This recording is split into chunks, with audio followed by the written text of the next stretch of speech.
Ay nako, itong yes friend ko, hirap na hirap umamin. Bakit? Bakit hirap na hirap ka umamin? 6 naman silang kinakausap.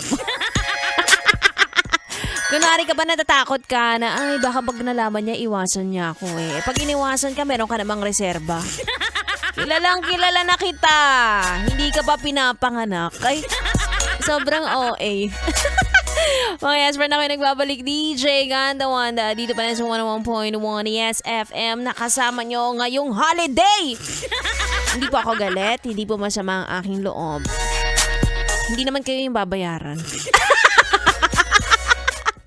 Charot lang. Speaking of lihim, yung mga inaaming lihim.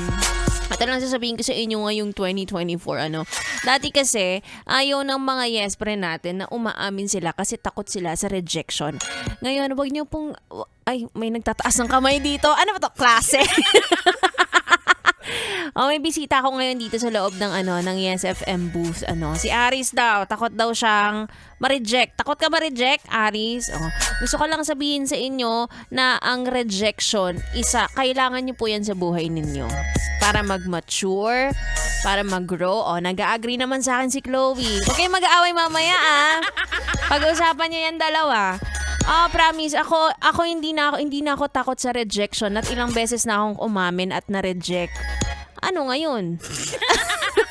Diba? Edi move on, edi move forward. Doon na lang ako sa kapag umamin ako, tatanggapin ako. Diba? Tapos pareho pa kami ng nararamdaman. Pag di ka umamin, hindi mo malalaman. Yan ang yan ang tandaan mo. Diba? Anyway, tuloy na natin ang ating tugtugan at samahan niyo ako hanggang alas 9 ng gabi at mamaya din live ako sa aming Facebook page at Yes FM Mandala. Kaya naman, tuto ka lang dito lang sa 101.1 Yes FM. 101.1 Yes FM.